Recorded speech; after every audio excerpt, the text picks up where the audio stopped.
When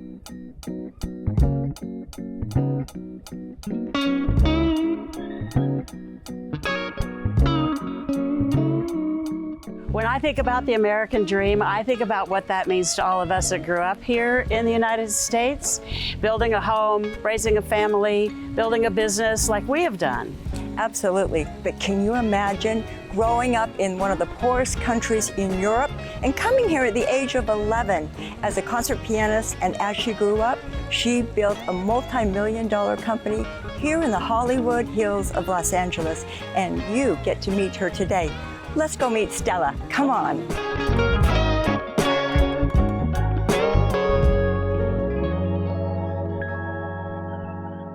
We're here in Stela's home in the beautiful Hollywood Hills.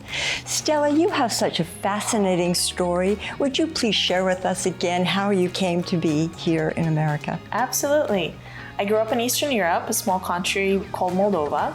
I was raised on $2 a day by a single mom. I never really developed a relationship with my biological father, and unfortunately he passed away in 2017. My mom raised me and my sister. She was a pediatrician for 18 years, but even with that, she made $60 a month. So it was very difficult. We didn't have access to hot water. She made our clothes because it was more affordable that way. Your circumstances either define you or refine you. So those hardships, what transpired in our lives when I was little, I think were blessings in disguise because it toughened us up and developed us as individuals. You were a concert pianist at a very young age. Yes, I started playing piano when I was 7. My mom bought an old Soviet upright piano and basically told me, you better play this thing because we spend the money on it, so make use of it. And I started to compete when I was 8 years old. I competed nationally and internationally. I started to win competitions, which was really financially rewarding, and it made me feel kind of cool as a kid because I could help my mom financially in that regard as well. In 2006, we were lucky enough to come to the US. My mom met my stepdad through international dating. It was one of those 1 in a million love stories. And he came to Moldova for only a week to meet us. And 6 months later, he brought us to the US, and they're still married, very happy. They're in Europe right now, traveling, celebrating his 74th birthday. Piano performance is one of the best things that I've ever been able to do.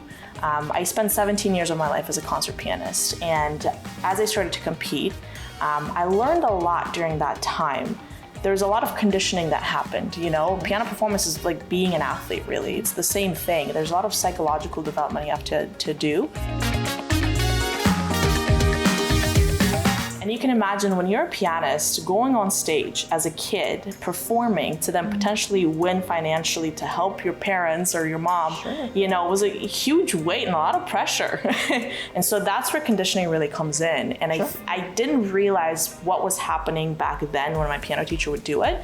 She had this practice with me. It was almost like a religious practice we had. She'd put her hands on my shoulders, look me in the eyes and just tell me, you've got this. You practice this every day for 8 months, 3 hours a day. You know this by heart. You're gonna absolutely own that stage. And then she'd let me go and I would own the stage.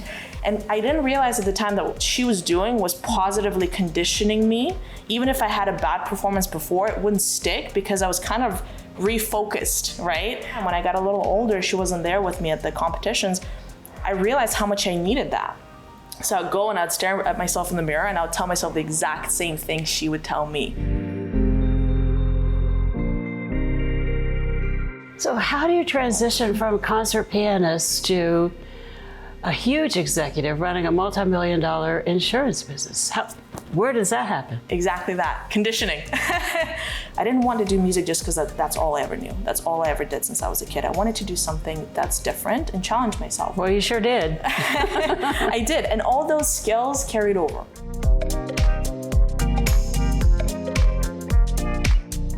So we've been talking about how you got here and how we got here in this fabulous home in the Hollywood Hills. What is your favorite thing? What do you love most about this house?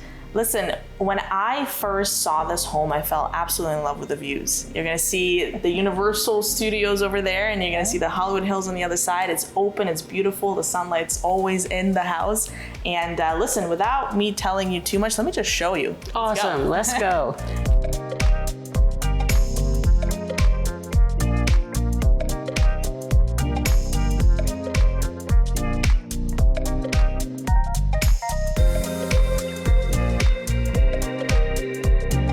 Thank you. Aren't you just inspired? I'm incredibly inspired, Stella. Thank you so much for sharing your story with us. The true American dream come true. I hope you guys enjoyed this as much as we did.